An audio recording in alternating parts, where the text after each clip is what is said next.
नमस्कार, मी नीता देव आणि Barshi today YouTube channel कडून आपणा सर्वांना दिवाळीच्या हार्दिक शुभेच्छा।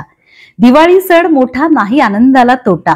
5 दिवसांची दिवाळी आपण साजरा करत असतो, म्हणजे वसुबारस, नरक चतुर्दशी, लक्ष्मीपूजन, पाडवा आणि भाऊबीज। नुकताच वसुबारस आणि नरक चतुर्दशी झालेली आहे। लक्ष्मीपूजन, पाडवा आणि भाऊबीज असं 3 दिवसांचा अजून सण राहिलेला आहे।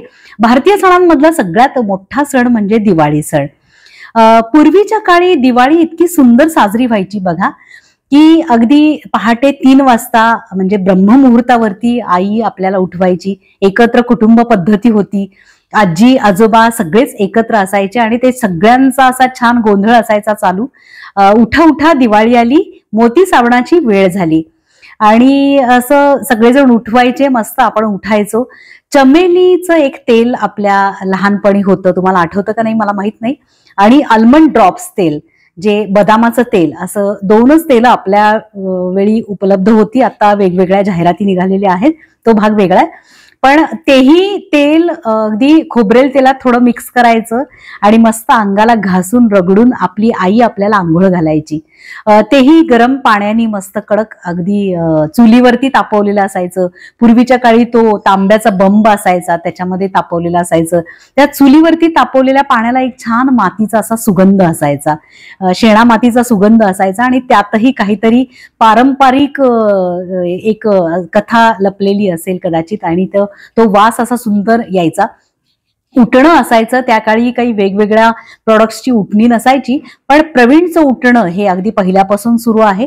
त्याचप्रमाणे आपली आई वेगवेगळ्या आयुर्वेदिक वनस्पती एकत्र करून, जसं की हरभऱ्याची डाळ, त्यानंतर हळद, साय, अश्वगंधा असेल किंवा आणखी कुठल्या कुठल्या वनस्पती असतील, तर त्या सगळ्या एकत्र करून अशी छान अंगाला लावायची आणि त्याच्यामुळे मस्त अंघोळ चोळून व्हायची। त्यानंतर बघा असं फुलबाजी लावायचो आपण, छोट्या छोट्या, अगदी छोट्या फुलबाज्या असायच्या, छोटे फटाके असायचे, इतकी मजा असायची। आणि सगळे एकत्र कुटुंब पद्धतीमुळे मामाच्या लोकांची, म्हणजे मामाच्या घरची सगळी पाहुणी आलेली असायची, काका आत्यांची मुलं आलेली असायची आणि मग आजी हळूच ओरडायची, फटाके जरा जपून वाजवा रे। मोठ्या आवाजाचे फटाके नसायचे फार। फुलबाजी असायची ती पण इतकी छोटी असायची। ते फटाके उडाल्यानंतर सुद्धा जे काही उडत नाहीत ना फटाके, त्यातले सुद्धा अगदी काढून त्याची दारू त्या एका कागदावरती जमा करायची आणि मग ती काडेपेटीने अशी उडवायची, जणू काही भुईचक्र किंवा भुईनळा उडलेला आहे अशा पद्धतीने आपल्याला फील व्हायचं। इतकी छान निरागस त्यावेळी दिवाळी असायची। आईनी मस्त सगळ्यांनी एकत्र येऊन, आई आजी मामी काकू वगैरे सगळ्यांनी एकत्र येऊन फराळाचं साहित्य केलेलं असायचं।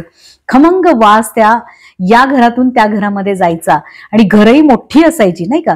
खेडेगावात तर अगदी तुफान मजा यायची, मोठ्या मोठ्या रांगोळ्या काढलेल्या, असे छान अगदी कागदी आकाश कंदील असायचे। आता बऱ्याच व्हरायटीज निघालेल्या आहेत। पणत्या असायच्या, त्याही खापराच्या अगदी साध्या पणत्या असायच्या, त्याला काही एवढी रंगरंगोटी नसायची आणि जरी केली तरी ती हळदी आणि कुंकानी रंगरंगोटी केलेली असायची। इतकं छान निरागस असं ते जीवन होतं।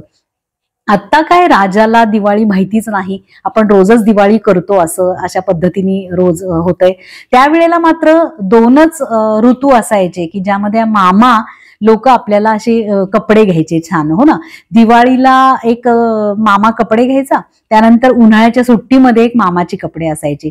आणि मग ते आठवते का तुम्हाला गाणं, झुकू झुकू झुकू अगीन गाडी, धुरांच्या रेषा हवेत काढी, असं एक दिवाळीच्या नंतर म्हणजे पाडवा झाला की मग आई आमची सगळ्यांची बॅग भरायची आणि मग आम्ही मामाच्या गावाला जायचो। मामाच्या गावची तर वेगळीच मजा।